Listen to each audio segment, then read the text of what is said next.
شاہ ایسا جذبہ پاؤں کہ میں خوب سیکھ جاؤں تیری سنتیں سکھانا مدنی مدینے والے. الحمدللہ رب العالمین والصلاة والسلام علی سید الانبیاء والمرسلین اما بعد فاعوذ باللہ من الشیطان الرجیم بسم اللہ الرحمن الرحیم. الصلاة والسلام علیک یا رسول اللہ وعلی آلک وصحابک یا حبیب اللہ. الصلاة والسلام علیک یا نبی اللہ وعلی آلک وصحابک یا نور اللہ. حلال طریقے سے کمانے کے 50 مدنی پھول امیر اہل سنت کا رسالہ ہے. اس کے صفحہ نمبر 1 پر تاریخ بغداد کے حوالے سے امیر المؤمنین حضرت سیدنا ابو بکر صدیق رضی اللہ تعالی عنہ سے روایت ہے کہ نبی کریم رؤوف الرحیم صلی اللہ تعالی علیہ وآلہ وسلم پر درود پاک پڑھنا گناہوں کو اس قدر جلد مٹاتا ہے کہ پانی بھی آگ کو اتنی جلدی نہیں بجھاتا، اور نبی صلی اللہ تعالی علیہ وآلہ وسلم پر سلام بھیجنا گردنے یعنی غلاموں کو آزاد کرنے سے افضل ہے. صلو علی الحبیب صلی اللہ تعالی علی محمد. نیت المؤمن خیر من عملہ، مومن کی نیت اس کے عمل سے بہتر ہے. نیک و جائز کام میں اچھی نیتیں کر لیجئے تاکہ نیک و جائز کام کرنا کار ثواب ہو جائے. سلسلے میں بھی اچھی نیتوں کے ساتھ رہیے. آداب علم دین کو ملحوظ خاطر رکھوں گا اور جو کچھ بیان کیا جائے اس پر عمل بھی کروں گا. صلو علی الحبیب صلی اللہ تعالی علی محمد. ہمارا سلسلہ تو فیضان مدنی مذاکرہ کی ایک کڑی ہے اور اس کا عنوان ہے اسلام کی بنیادی باتیں. اس میں مختلف مدنی گلدستے امیر اہل سنت کے آپ کو دکھائے جاتے ہیں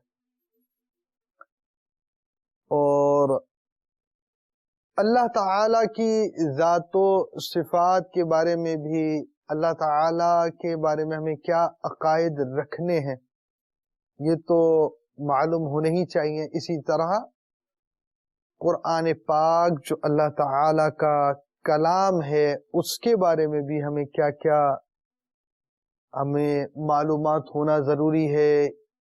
ان میں سے بعض باتوں کا ہم ذکر کریں گے اور مختلف موضوعات پر مدنی گلدستے ہم نے آپ کے لیے جمع کیے ہیں. آسمانی کتب و صحائف کی تعداد یہ موضوع ہے. آئیے آپ کو مدنی گلدستہ دکھاتے ہیں.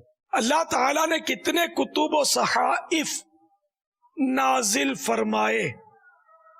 السلام علیکم ورحمۃ اللہ وبرکاتہ. وعلیکم السلام ورحمۃ اللہ وبرکاتہ. کتب اور صحائف 104 ہے. جواب درست ہے. ویسے جواب یہ کمزور درست، صحائف نہیں ہے، صحائف. صحائف صحائف آسمانی کتب و صحائف کی تعداد کے بارے میں آپ نے سنا. اب ہم قرآن مجید فرقان حمید پر ہی عمل کیوں کرتے ہیں؟ آئیے مدنی گلدستہ دیکھتے ہیں. میرا نام محمد سائیں متاری ہے. آپ کے بارگاہ میں یہ سوال عرض ہے کہ ہمارے اوپر 4 کتابیں نازل ہوئی، تورات، زبور، انجیل، قرآن مجید. ہم تورات، زبور، انجیل کو چھوڑ کر صرف قرآن پاک کیوں پڑھتے ہیں؟ ہمارے اوپر نازل ہوئی 4، انبیاء کے اوپر نازل ہوئی، انبیاء کرام کے اوپر نازل ہوئی. تو پھر ہم ان تینوں کو چھوڑ کر قرآن کریم پر کیوں عمل کرتے ہیں؟ جی جتنے انبیاء کرام تشریف لائے سب برحق حق حق حق، سب پر ایمان لانا کمپلسری. اب ایک نبی کا بھی انکار کرے گا تو مسلمان نہیں رہے گا، وہ گیا ہے نا، اسلام سے نکل گیا، وہ کافر ہو گیا، مرتد ہو گیا. اسی طرح آسمانی کتابیں، یہ 4 مشہور کتابیں آسمانی، اس کے علاوہ اور بھی صحائف، صحائف جمع صحیفہ کی یعنی اوراق وغیرہ، یہ بھی نازل ہوئے ہیں. تو ان سب پر بھی ایمان ہے. اللہ تعالیٰ کا وہ بھی کلام ہے اور قرآن کریم میں بھی یہ بھی اللہ کا کلام ہے. تو جب تک اللہ تعالیٰ نے ان پر عمل کرنے کی اجازت دی تو ان پر عمل کرنا کمپلسری تھا، فرض تھا. اب وہ جو دین تھے ہے نا وہ اس وقت تک کے لیے تھے. اب جب پیارے آقا صلی اللہ تعالی علیہ وآلہ وسلم تشریف لائے تو اب یہ حکم ہوا کہ اب یہ جو فرمائے وہ کرنا ہے نا. تو اب ہم یہ کرنے کے پابند ہیں. اب ہم انجیل، توریت، زبور یہ ساری کتابیں بھی حق، لیکن اب ہم کو اللہ اور رسول کا حکم جو ہے نا وہ ماننا ہے. اب کوئی دوسری کتاب نہیں آئے گی، نہ اب کوئی نبی آئے گا. تو اب یہ قرآن کریم یہ بس اس پر ہم کو عمل کرنا ہے. اب تو رد و بدل بھی وہ کر دیا ہے لوگوں نے، اس میں ملاوٹ کر دی ہے. تو جو ملاوٹ کی ہے وہ غلط ہے. جو اللہ کے حکم اس میں اصل جو کلام اللہ ہے اس پر ہمارا ایمان ہے نا. تو اس لیے اب ہم ایک ایک کی چھان بین کرنا کہ کون سی ملاوٹ ہے ہم پر کوئی فرض نہیں ہے.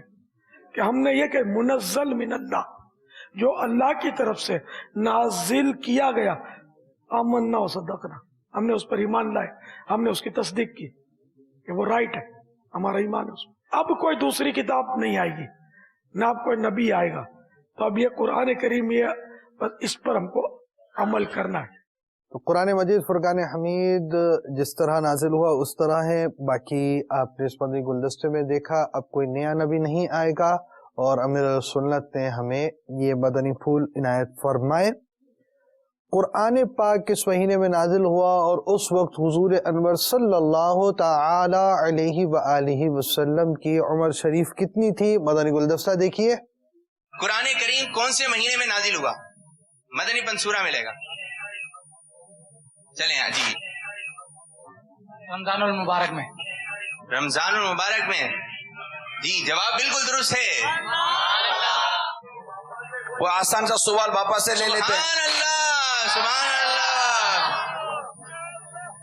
سرکار صلی اللہ تعالی علیہ وآلہ وسلم پر جب قرآن کریم نازل ہوا اس وقت ظاہری عمر شریف کتنی تھی؟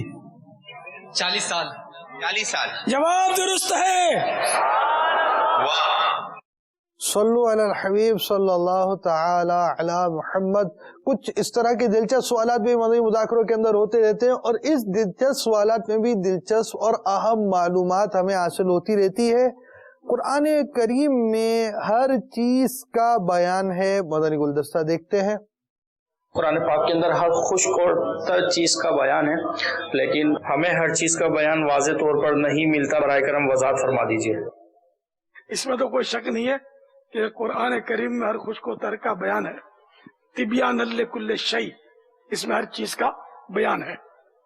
ہمیں نہ ملنا تو یہ تو کوئی دلیل نہیں ہے.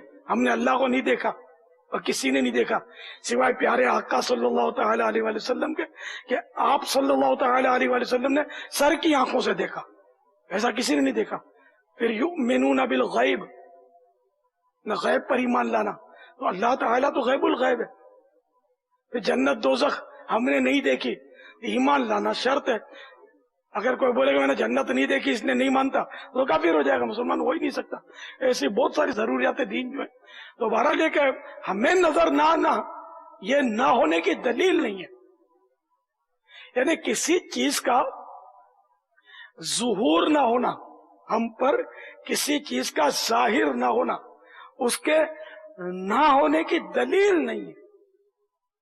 ہمارے پاس علم کتنا، ہم کو آتا جاتا کیا. البتہ صحابہ کرام علیہ رضوان کے ایسے اقوال موجود ہیں کہ ہماری اونٹ کی رسی بھی گم جائے تو ہم قرآن کریم سے تلاش کر لیں گے وغیرہ وغیرہ. اس طرح کے کئی اقوال ملتے ہیں. الحمدللہ قرآن کریم یہ مکمل ضابطہ حیات ہے، ہر طرح سے کمپلیٹ ہے. یہ اللہ کا کلام ہے اور اس میں ہر چیز کا بیان ہے. آمنا و صدقنا، ہم اس پر ایمان لائے، ہم نے اس کی تصدیق کی کہ یہ رائٹ ہے. واللہ تعالی اعلم ورسولہ اعلم عز وجل وصلی اللہ تعالی علیہ وآلہ وسلم. صلو علی الحبیب صلی اللہ تعالی علی محمد. قرآن مجید فرقان حمید میں ہر چیز کا بیان ہے اور ساتھ ہی ساتھ قرآن مجید فرقان حمید کے ہر حرف کو ماننا ضروری. آئیے مدنی گلدستہ دیکھتے ہیں. آسمان کا وجود ہے نا تو ماننا پڑے گا، جیسے کہ للہ ما فی السماوات و ما فی الارض، جو کچھ زمینوں اور آسمانوں میں اللہ کے لیے، تو ایک نہیں 7 آسمان ہے اور زمین بھی ایک نہیں 7 زمین ہے. تو یہ سب ماننا اپنی جگہ پر ہے. شیطان کو بھی ماننا ضروری ہے.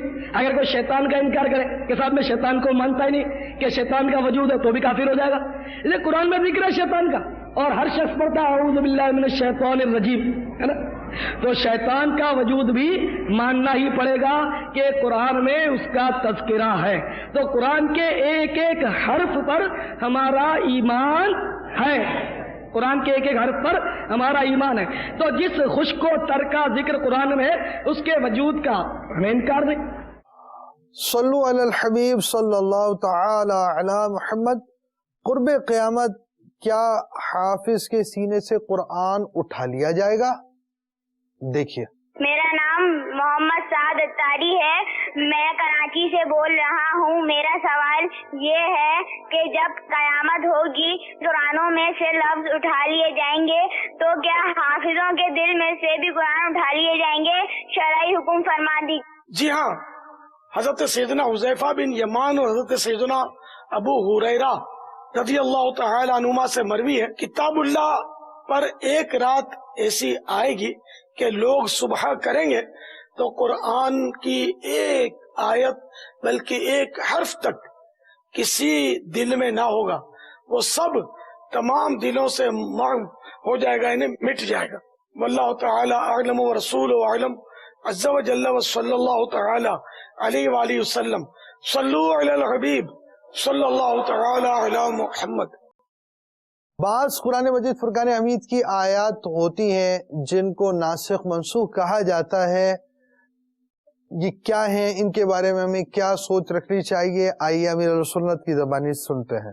قرآن کریم کے بعض احکام ایسے ہیں کہ جن پر ایک وقت تک ان پر عمل کرنے کی اجازت تھی، اس کے بعد وہ اجازت منسوخ ہوئی، تو اب جو باقی دوسرے احکام آ گئے تو ان پر عمل کرنا ہوا. بہار شریعت جلد اول حصہ اول صفحات 34 عقیدہ نمبر 10. قرآن مجید نے اگلی کتابوں کے بہت سے احکام منسوخ کر دیے. یوں ہی قرآن مجید کی بعض آیتوں نے بعض آیت کو منسوخ کر دیا. نسخ یعنی منسوخی کا مطلب یہ ہے کہ بعض احکام کسی خاص وقت تک کے لیے ہوتے ہیں، مگر یہ ظاہر نہیں کیا جاتا کہ یہ حکم فلاں وقت تک کے لیے ہے. جب میعاد پوری ہو جاتی ہے تو دوسرا حکم نازل ہوتا ہے، جس سے بظاہر یہ معلوم ہوتا ہے کہ وہ پہلا حکم اٹھا دیا گیا، اور حقیقتاً دیکھا جائے اس کے وقت کا ختم ہو جانا بتایا گیا. منسوخ کے معنی بعض لوگ باطل ہونا کہتے ہیں، یہ بہت سخت بات ہے. احکام الہیہ سب حق ہیں، وہاں باطل کی رسائی کہاں. صلو علی الحبیب صلی اللہ تعالی علی محمد. ایک مدت تک کے لیے جو حکم بیان ہوا اور اس کے بارے میں امیر علیہ سنت نے ہمیں مدنی پھول عنایت فرمائے. کچھ ہم اور بھی اس موضوع پر ہمیں کیا کیا سوچ رکھنی چاہیے، ساتھ ساتھ اور بھی کچھ قرآن کریم کے حوالے سے موضوعات ہوتے ہیں. ایک موضوع ہمارے پاس یہ بھی ہے کہ قرآن کی تفسیر کون کرے. قرآن سمجھنے والے تو اب مزاروں میں چلے گئے یا کہیں کہیں غاروں میں چھپے ہوں گے.